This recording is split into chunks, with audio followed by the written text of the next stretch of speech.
ناظرین، علم و علماء سیگمنٹ میں آپ کا خیر مقدم ہے. آج تھوڑی تاخیر ہوئی آنے میں، تو ہوئی تاخیر تو کچھ باعث تاخیر بھی تھا، اور وہ یہ تھا کہ آج مقابلہ حسن نعت کا فائنل تھا.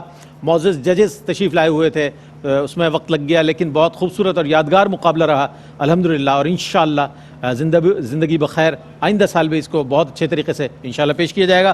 آج موضوع ہے گھریلو زندگی کیسے پرسکون بنائیں. یہ بہت اہم موضوع، ہر گھر کا موضوع ہے، ہر فیملی کا موضوع ہے. اس حوالے سے انشاءاللہ بات کرنے کے لیے تشریف فرمائے علامہ مفتی محمد اکمل مدنی صاحب. السلام علیکم ورحمۃ اللہ وبرکاتہ. السلام. اور آپ کے ساتھ تشریف فرمائے ممتاز و معروف عالم دین علامہ مفتی ارشاد حسین سعیدی صاحب. السلام علیکم ورحمۃ اللہ. وعلیکم السلام ورحمۃ اللہ. اور آپ کے ساتھ تشریف فرمائے علامہ مفتی خرم اقبال رحمانی صاحب. السلام علیکم ورحمۃ اللہ. وعلیکم السلام ورحمۃ اللہ. اور میرے دائیں جانب تشریف فرما ہے ثقلین رشید، دانیال شیخ اور ماسٹر سمیر. تینوں کو السلام علیکم ورحمۃ اللہ وبرکاتہ. ناظرین محترم، چونکہ وقت تیزی سے آگے بڑھ رہا ہے تو میں چاہوں گا ڈائریکٹ سوالات کی جانب آؤں. گھریلو زندگی اور بالخصوص جوائنٹ فیملی کے حوالے سے، چونکہ پہلے جوائنٹ فیملی بہت زیادہ سسٹم تھا، اب زیادہ سیپریٹ فیملی سسٹم آ گیا ہے، تو اس حوالے سے اسلام کیا رہنمائی کرتا ہے ہماری؟ اعوذ باللہ من الشیطان الرجیم، بسم اللہ الرحمن الرحیم. گھریلو زندگی کے حوالے سے نبی کریم کی جو تعلیم ہے، آخری خطبوں میں سرکار نے ارشاد فرمایا کہ اللہ تعالیٰ میں تمہاری بیویوں کے بارے میں تمہیں اللہ سے ڈراتا ہوں. اللہ نے ایک کمزور مخلوق کو تمہارے تابع کیا ہے، تم ہمیشہ ان کے بارے میں اللہ سے ڈرتے رہنا. اور بیویوں کے لیے سرکار صلی اللہ علیہ وسلم نے گویا کہ یہ اشارہ فرمایا کہ اگر میں کسی مخلوق کو سجدہ کرنے کا حکم دیتا تو بیویوں کو حکم دیتا کہ وہ شوہروں کو سجدہ کریں. اس سے معلوم ہوا کہ ایک ادب، احترام اور ایک کیئرنگ ماحول بنانے کا سرکار اشارہ فرما رہے ہیں. اور ساتھ ہی جب یہ فرما دیا کہ تم میں سب سے بہتر وہ ہے جو اپنے گھر والوں کے معاملے میں بہتر ہے، اور میں تم سب سے اپنے گھر والوں کے معاملے میں بہتر ہوں. تو نبی کریم صلی اللہ علیہ وسلم کی زندگی میں بہترین اسوہ حسنہ ہے. اس کو اگر ہم مشاہدہ کریں تو پھر ایک اچھی گھریلو زندگی کے بارے میں ہمیں قولی تعلیم بھی ملتی ہے اور عملی تعلیم بھی ملتی ہے. اس کو اختیار کریں تو بہت اچھا گھر ہو جائے گا. باقی رہے جوائنٹ فیملی، اگر تو جوائنٹ فیملی کا وہ تصور جو ہمارے ہاں ہے کہ کافی سارے رشتہ دار ایک جگہ رہ رہے ہوں، کئی فیملیز، تو یہ ہمارے اسلامی تعلیم میں نہیں ہے. اچھا. کیونکہ پہلے دور میں گھر اتنے چھوٹے چھوٹے ہوا کرتے تھے، جس کی شادی ہوتی تھی وہ اپنا ایک کمرہ ایک ڈال لیا 7 فٹ اونچا 7 فٹ چوڑا، اور پردے ڈال لیے اور بس اس میں وہ رہ رہے. سادہ زندگی تھی. تو یوں. اور ایک ہوتا ہے کہ فیملی کا جوائنٹ رہنے کا سسٹم. جی جی جی. یہ تصور شریعت نے دیا ہے کہ رشتہ داروں سے مل کر رہیں، ماں باپ کا حق ادا کریں. اگر آپ علیحدہ بھی رہتے ہیں تو دل علیحدہ نہ ہو. دل علیحدہ. تو لیکن بہرحال اگر جوائنٹ فیملی میں کوئی اس انداز سے رہتا ہے کہ کئی فیملیز رہتی ہیں اور اس میں سب ایک قوت برداشت بھی ہے، ایک دوسرے کی کیئر کرتے ہیں اور پیار اور محبت ہے، تو آئیڈیل سچویشن ہے. خرچہ بھی بچ جاتا ہے، ایک دوسرے کو سہارا ملتا ہے. مرد نہیں ہے گھر پر، کوئی ایک آدھ ہے تو بچوں کو چوٹ لگ گئی تو ہاسپٹل لے جانا، دیگر چیزیں اچھی چیز ہے. لیکن اگر اس جوائنٹ فیملی سسٹم میں یوں ہو کہ بظاہر محبت سے رہ رہے ہیں لیکن دلوں میں نفاق بھرا ہو، بہو جیسے کمرے سے نکلے تو ساس پڑوسن سے کہیں بڑی چڑیل ہے، یہ ہوشیار رہنا، یہ میسنی بنتی ہے، گنی ہے بہت. اور وہ جب اس کے رشتہ دار آئیں تو وہ کہیں کہ یہ جو اماں بیٹھی ہوئی ہے نا، بس جا کے مجھے امی جان کہنا پڑتا ہے، ورنہ دنیا کی سب سے بڑی جو ہے نا ڈیش یہی ہے. اللہ تعالیٰ اس کو اٹھا لے. مرتی بھی نہیں ہے، پتہ نہیں اتنی لمبی عمر لے کر آ گئی ہے، کتنے رشتہ دار مر گئے اس کے سامنے. اور پھر جب سامنے امی چائے بنا دو، یہ کیا ہے؟ یہ نفاق نہیں تو اور کیا. ایسا اگر ہو ایک دوسرے کی ٹانگیں کھینچ رہے ہیں، لڑائی جھگڑا، گروپنگ ہوئی پڑی ہے، 2 بھابیاں ایک طرف 2 بھابیاں ایک طرف اور ساس اور نند ایک طرف، تو پھر ایسی جوائنٹ فیملی سسٹم کا کوئی فائدہ نہیں ہے جس میں نفاق بھرا ہو، اس نفرتیں بھری ہوں. پھر بہتر ہے کہ علیحدہ رہ کر پیار محبت سے رہیں. لیکن مفتی صاحب سمجھا ہی جاتا ہے کہ اگر جوائنٹ فیملی سسٹم میں جو لوگ نہیں ہوتے، سمجھا جاتا ہے کہ غیر اسلامی طریقے سے رہ رہے ہیں، الگ الگ رہ رہے ہیں، کوئی کسی کا پرسان حال نہیں ہے. یہ تو ایک بڑا سمجھا ہی جاتا ہے کہ شاید اسلامی طریقہ آپ نے بڑی اچھی وضاحت کی. وہ میں نے عرض کر دیا، اسلامی طریقہ تو علیحدہ رہنے کا ہی ہے. ٹھیک. لیکن اگر کوئی ساتھ رہتا ہے تو منع بھی نہیں ہے، اور اگر محبت سے رہتے ہیں تو آئیڈیل سچویشن ہے اس دور کے اعتبار سے خاص طور پر. لیکن اب ہم نے جو مشاہدہ کیا ہے، اب وہ دلوں کے وہ حال وہ نہیں رہے ہیں. ڈرامے دیکھ کے، فلمیں دیکھ کر، وہ ان سے آئیڈیاز حاصل ہونے کے بعد لڑکیاں اپنی زندگی گزارنا چاہتی ہیں، بڑے اپنے حکومت قائم رکھنا چاہتے ہیں. اس کشمکش میں آدم کے بیٹے پس رہے ہیں بیچارے،